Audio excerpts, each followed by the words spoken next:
Hello, this is Mars Radio coming at you from the red planet approximately 225 million miles away. I am back with another video with much better audio. I figured out what the problem was. I was actually recording off of my laptop microphone as I kind of suspected, but I wasn't really able to tell. Um, and I was able to finally switch over to my headset microphone through this little doodad that was included in my Razer headset, which I just wasn't using. And then suddenly I had the option on my settings to use my microphone for my headset. I don't know why I didn't figure it out until today, but I did. So yeah, um, I want to cover. Hold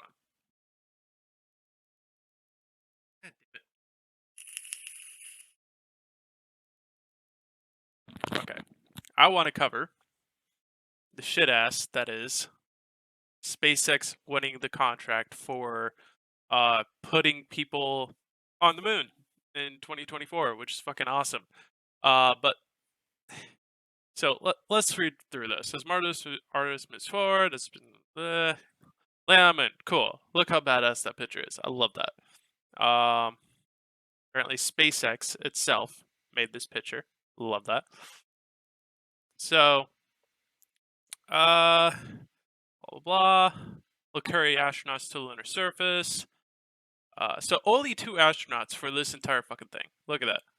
So only two people are going to be on that thing. Only two people. So I'm going to be interested in how two people are going to pilot the equivalent of half of a fucking submarine to the surface of the moon. I want to see how that's going to work out for their plans. But anywho, um, so two crew members will transfer to the SpaceX human landing system for the final leg of their journey. So here's the big thing. Asia's powerful space launch system will launch 4 astronauts aboard an Orion spacecraft for their multi-day journey to lunar orbit. There are 2 crew members, only 2, mind you, only 2 will transfer to the human SpaceX, to the SpaceX human landing system for the final leg of their journey to the surface of the moon. And then they'll spend a week down the surface. They'll go back up and meet with our peeps up in the Orion capsule, and then head back to Earth. They're going to spend $3 billion on this human landing system for the moon. Mind you, one Starship right now costs about $5 million. So NASA is awarding SpaceX almost $3 billion to build a Starship to just go from lunar orbit back to the surface of the moon, back to lunar orbit. That's it. That's it. And you know how much that thing's probably going to cost? Probably 25 million, 100 million tops. 100 million for a fully decked out Starship. Because right now, bare bones is about 5 million. You add in all the fucking equipment that needs for like oxygen generation, CO2 scrubbing, and then all the food and necessities and carrying the water, and sanitation systems, sanitation recycling, all of that. It probably costs another fucking $95 million at on a good day. So, you know what? I'll give it worst case scenario. One Starship would cost $250 million fully decked out in order to be able to go to the moon and stay there for a week or two at a time. They're giving SpaceX $3 billion still to fucking make it. So about 10 times the cost of the actual thing, the final product. Now, mind you, the majority of that is probably going to go towards R&D in order to get it to that point. But at the same time, they're already like halfway there with the fucking thing. Like this year, they're going to put it into low Earth orbit. That's going to happen. We have Super Heavy that's probably going to be coming out in like the next month or two, and they're going to start testing on that. And once they actually get some good landing legs on fucking Starship, then God knows where that thing's going to go over the next couple months. And yeah, so $3 billion in order to fund Starship program, just to get people from lunar orbit down to the lunar surface, up to lunar orbit again.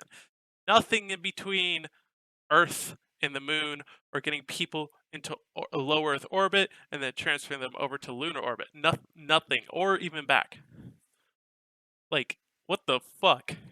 And SpaceX is the only company that was chosen to do this. So one thing that I noticed, and that I've been noticing with NASA as of late, is that SLS has been eating up the majority of the budget, like ungodly amount of the budget when it comes to the Artemis program, put humans back on the moon. Fucking get this. Okay, so this thing it has been under development since 2011. So 10 years. It's taken them 10 years just to get to the point where they could do testing on it. Like, it was a couple months ago that they did a 2-minute test, which was supposed to be 8 minutes, and then they had to shut it down because like a major fucking error popped up and emergency shutdown. But apparently they're like, oh yeah, no, that's enough for us to actually take humans to the moon, and everybody's like, what?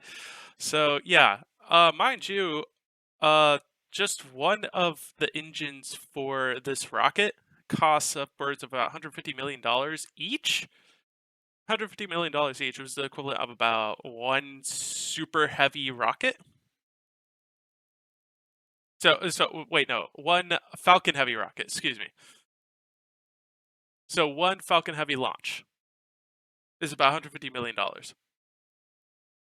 One engine on the SLS costs about $150 million. And the cost per launch on the SLS is going to be about $2 billion per launch. $2 billion per launch. God damn. So I want to do the math on this. Let's do the math on this. I don't know why I didn't pull up a calculator. So we have a chart here which shows us from Everyday Astronaut. He's a great dude. Fucking recommend following him. I follow him. I watch his videos all the fucking time. And this is what we're going to base our shit off of right here. So you have Starship, which is going to have a low Earth orbit transfer payload capability of about, let's see, 156 tons. Low Earth orbit. It's actually pretty good. And then you have a SLS, which is about 95. Okay. So let's do the math. How many? So 156 tons, and then shit. I'm gonna need to take a shit after this. So 156 tons, which is about 2,000 pounds each. So 156 times 2,000 equals 312,000 times. So their metric. So per pound equals, oh shit. So on a overall cost basis, it's going to cost around $624 million in order to launch about 156 tons into low Earth orbit, which, if I understand that correctly, that's about, God, how many high-end Elantras is that? So high-end Elantra is about 2,000, a little over a ton and a half. That's actually a shit ton of cargo capacity right there. But yeah, it's $624 million in order to get fucking 156 tons in the low Earth orbit. God knows how much it's going to cost in order to get to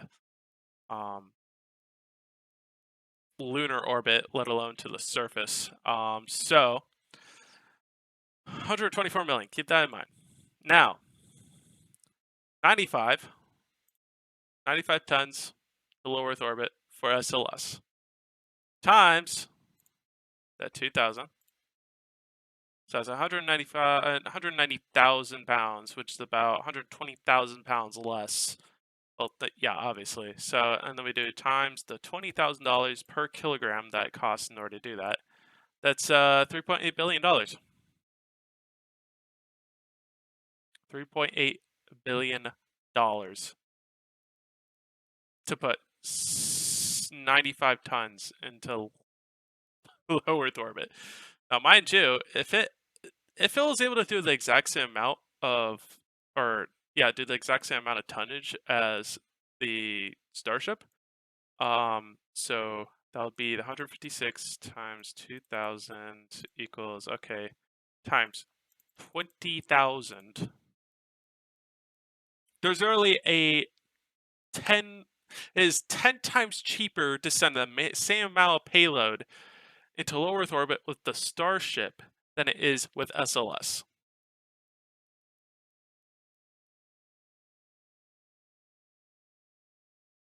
Okay, so I want you to think about this.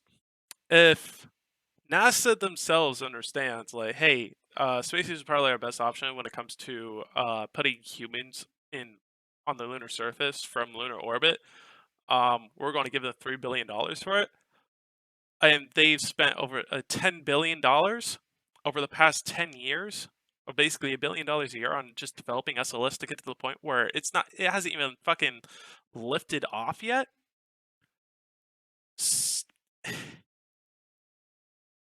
The thing is that SpaceX is going to use that $3 billion to get to the point where they could probably just get to the moon before fucking NASA does. Like, they're going to use, it's going to take a third of the money, or Elon Musk originally said it would take about $10 billion in order to fully develop Starship. But, so let's just say the same amount of money with $3 billion funded by NASA, with the rest funded by SpaceX itself.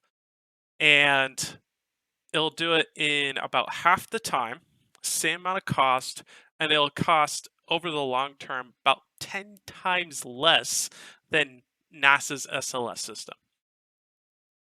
I think the long-term plan here is to get people in Congress and also the government used to dealing with SpaceX, just on short pieces here and there, while still justifying the cost expenditure of SLS. And then in the after the first mission to the moon is successful, they're like, yeah, no, SLS is actually really fucking costly, and we could just use SpaceX's Starship in order to fulfill all the rest of the missions and get 10 times more bang for our buck out of it. So once SLS is proven, like for 1 or 2 launches, and NASA's gonna be like, okay, cool, SpaceX, take over our shit. God damn it.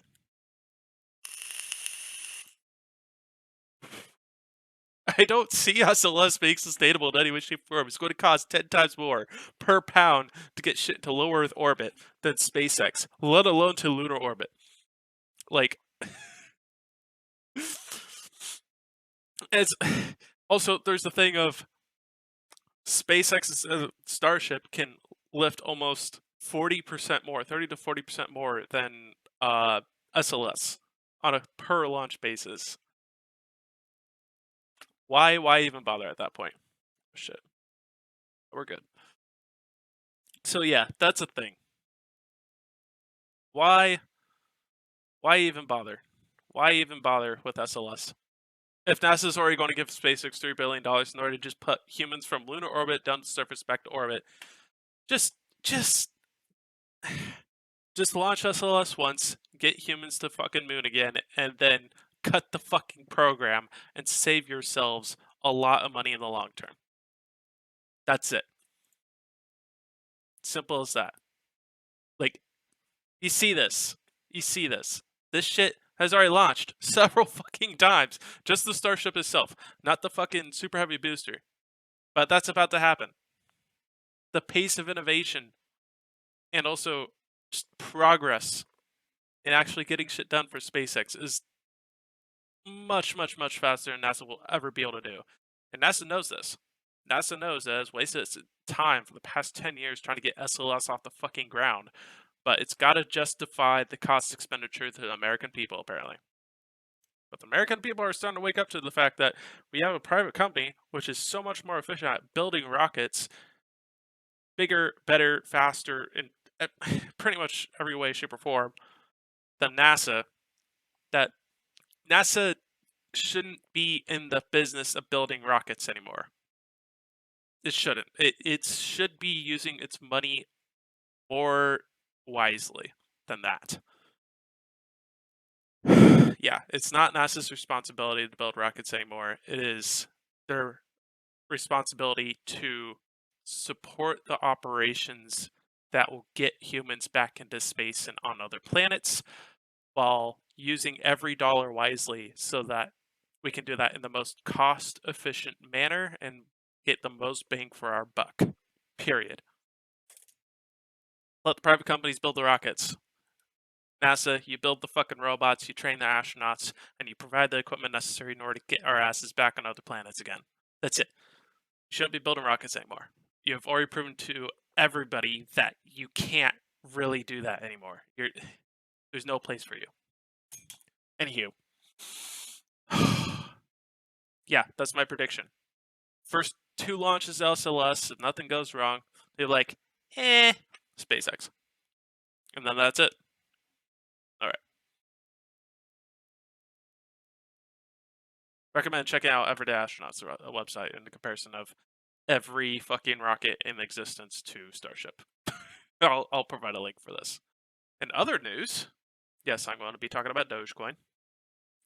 Voila! This fucking happened. I haven't really been in the mood to talk about really anything over the past couple days because I've been so worn out with all the work and everything that's been going on. I've had a lot of shit to do, and I've been fucking tired as fuck. Yeah, and then also the rest of the market's kind of been like taking a toll on me. I kind of demotivated. I was demotivated for like the past couple days because of it, but then Dogecoin happened. For me, I own about 36,000 Dogecoin, and my cost average is about 2 cents.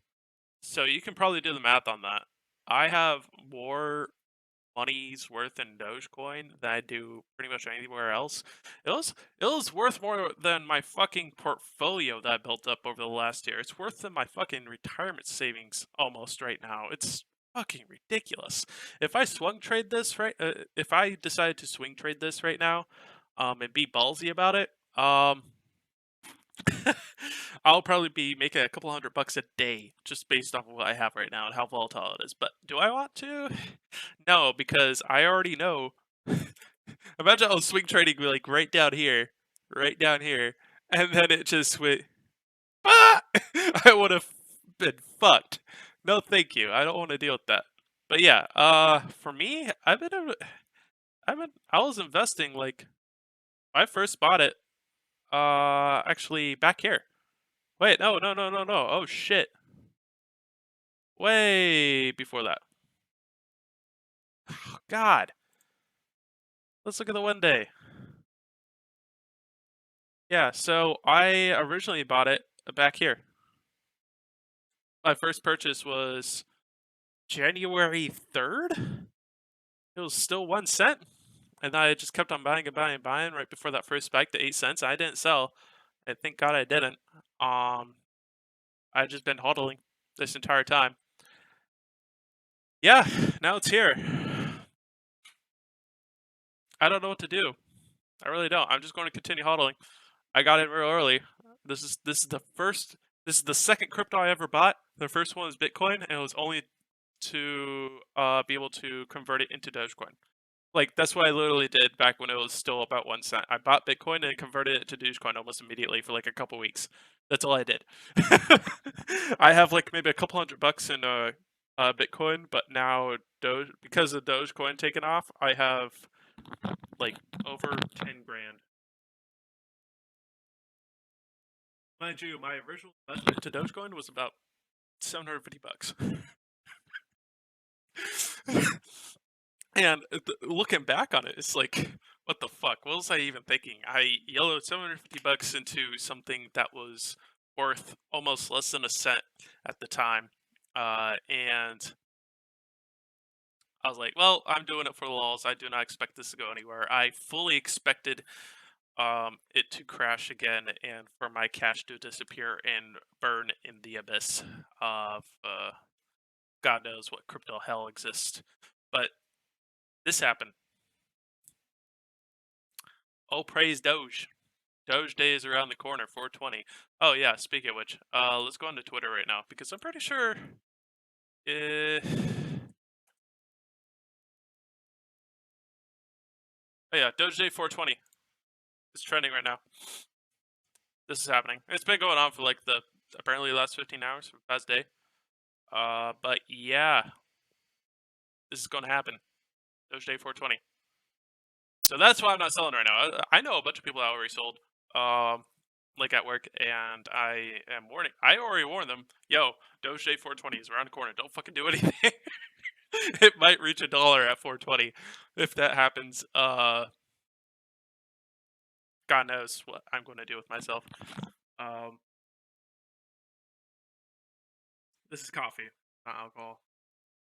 In fact, I have to clarify that. It's a little concerning, but yeah, this is happening. I haven't done a video in a little while, hence why the price has gone over the past 2 days, and why it didn't break 50. It's all my fault, guys. I'm sorry. I didn't make a video, so it's my fault.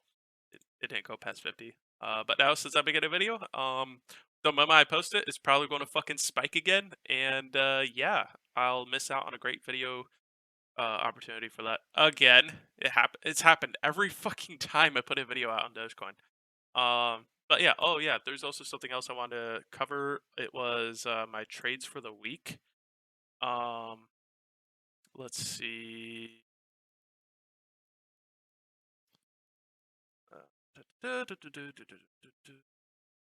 Finance. Yep.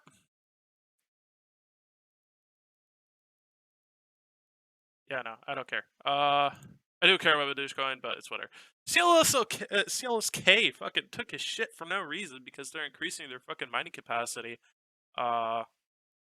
They want to go from 1.3 exahashes to like 3 point something exahashes by the like next year, and people are like freaking out for no reason and selling it. So this is obviously manipulation right here.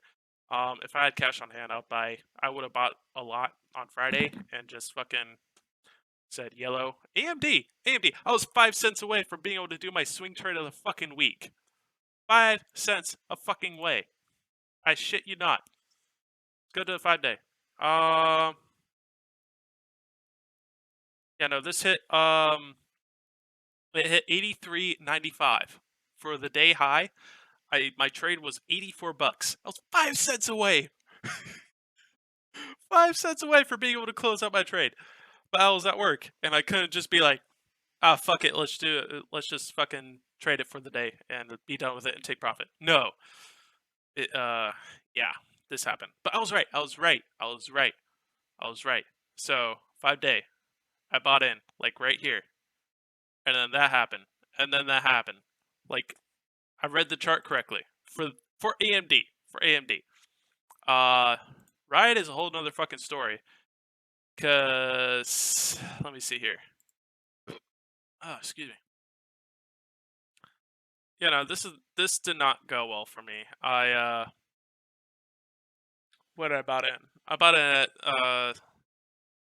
here, right around here. It did go up. And then it came back down. Right here. So I fucked up on that chart, but this is again another great buying opportunity right here. Just load up while you can. I personally have over 195 shares right now, and yes, I'm at a substantial loss. But look at my cost average; it's not that bad. And look at the just based off of Yahoo, 25 $25 average price target for the year. So it has a lot of room to go up. Me, Kevin put something out about like once the SEC figures out its fucking head chairman shit and they get put in on the board. Um, Apparently, whoever is going to be director of the SEC wants to clean up the fucking SPAC space, and once that happens, maybe SPACs will like start going like way the fuck up again. Um, so I have a lot of hope for the likes of Ride and Workhorse. Workhorse got a upgrade by Wall Street analysts, and that's why they're up 13% on the day. If I had instead put my money in down here and done a swing trade for this week, I would have done a lot better than Ride or EMD. So that's my lesson learned. I'm glad I didn't do CLSOK because by the end of the week I would have been fucked. Yeah, let's do 5-day. Yeah, if I had bought it right here, I would have been in the same position as I am in Ride, but it would have been a little bit worse because for me, Ride is only 82-cent loss per share, while this is basically it would have been more than $1. So in terms of what I could have lost is not the worst, but what I could have gained, I could have done a lot better between Workhorse and AMD. So there's that. My projections, I think Clean Spark has a huge potential of going like on the up and up. Like right now, it's on another 1 month low for the 6 month. It's getting down there. I see a huge spike coming for this. Just look at this. That just came out on I think Thursday or Friday. Yeah, 3 days ago. So I would watch out for that. Um, yeah. In other news, we already talked about Dogecoin. Already talked about Doge Day. Doge Day is going to be a big thing. What else? Oh yeah, I have a new thing that I'm doing. I'm following Dave Ramsey's 7 baby steps. I'm on baby step number 2 right now. I've well over enough money saved and invested, but I haven't paid off all of my debts. I just haven't. So I'm going to be focusing on that. In the meantime, I'm not going to sell any of my investments in order to pay off the debts or the debts that I have because it's not that much of a priority. If I sell any of my Dogecoin right now, I'll break my promise of not selling a single fucking Dogecoin until it reaches $1. And even then, I'll have a lot of conviction against selling. So until it reaches $1, I will not sell a single Dogecoin. That is a promise that I have held to myself ever since I first bought it, and I will hold to myself until it reaches $1. I may skim off some off the top once it does reach $1. It'll be like maybe 1,000 Dogecoin, just so I can have a little bit extra cash laying around, you know. But 36,000 Doge is a really nice number to me. It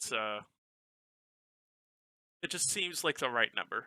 I'm not going to buy any more. I'm not going to sell any. And there's a lot of speculation about how it could potentially reach $10. But anyway, back on the Dave Ramsey 10 baby steps. Once I pay off the debt, then let me see. Ramsey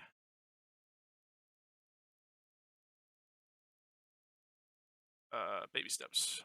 I'm doing this with one hand right now. Let's go to images. Yeah, so for once I pay off all the debt, I'll be able to start saving like legitimately 3 to 6 months. But I don't know if Dave Ramsey would ever consider another type of cryptocurrency as a viable form of keeping your money somewhere because of the volatility. I think he'll just tell me straight up fucking sell out of it. Um, so sell as much as you need to in order to have 3 to 6 months of emergency savings available, and then start. I think I would already be at the baby step. Let me think. So I I already invest 15% of my income for retirement. I say I do 10% with 5% contribution, which is 15%, 5% match. So it's 15% already. And then I also do my own individual investments, which will eventually go towards retirement. Save for college for your children. I don't have any kids. I don't plan on having any kids for um, at least another 5 years. I'm only 23. Why would I have kids this early? My father didn't have me until he was like 27, 28 years old. Like, why would I have a kid before my own father did? That just doesn't make any sense to me. And also, with the military and everything, I would have tuition assistance and also the GI Bill after I get out of the military, if and when I do. So that would already be kind of covered. The military is a little different. It doesn't really explain anything about that, about how the military kind of works with the 7 baby steps. And then I don't have a house. So that would be, so I'd have 3 to 6 months. I already invest 15%. I don't have children, so I can't really save for college on them. You need a child in order to have a college fund set up to them in the first place, because it kind of, pretty sure it's tied to their social security number or something like that. I looked into it. I could be wrong. But yeah, you need a kid to have a college fund for a kid in the first place. Like, I don't think institutions will allow you to do that unless you actually have a child to tie that college fund to. Otherwise, it'll just be counted as your own college fund, which doesn't. It's whatever. It doesn't make sense for me.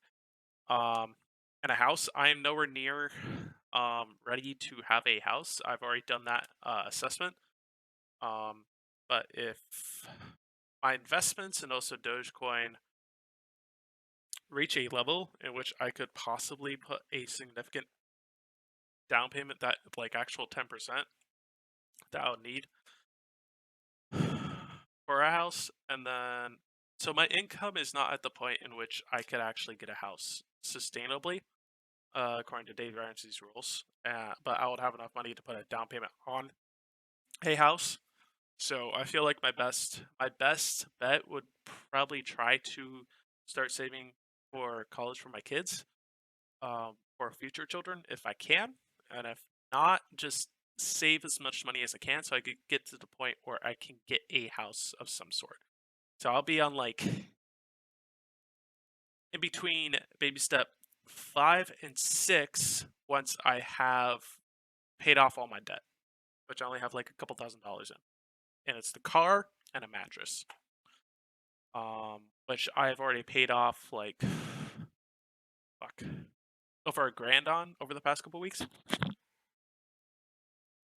And if I wanted to, I could pay off pretty much instantaneously if I needed to, or at least in a couple days. I could sell some of my investments or sell off my Dogecoin or something like that. But I'm not doing that. I am not. Yeah, but I'm following this as a little experiment. And yeah, look at her go. Prediction for Dogecoin. I think it'll probably reach 50 cents by the 20th. Maybe. If it can get past this, it was the 33 cent mark. That's where it's been stuck at for a little while now. So it's this roof right here. So 33 to 34 cent mark. If it get past this, oh my god, look at that ceiling. Look at that sell-off ceiling. Nobody fucking wants to get in. Jesus fuck. Yeah, there's a shit ton of support for Doge right now though. I like it. I like it a lot. All right. Anywho, that's pretty much all I have for today. Hopefully the audio quality is a lot better for you guys. I do have a Facebook page set up right now called Mars Radio at Mars Radio Network. You can just find me. I'll put the link in the description below. And yeah, again, this is Mars Radio coming at you from the Red Planet, 225 million miles away. I'll be back in maybe a day or two, or I'll be making another video about something that I'll be interested in. Anywho, Adios, guys, and hopefully Dogecoin spikes again, yet again, after I'm done recording here. Bye.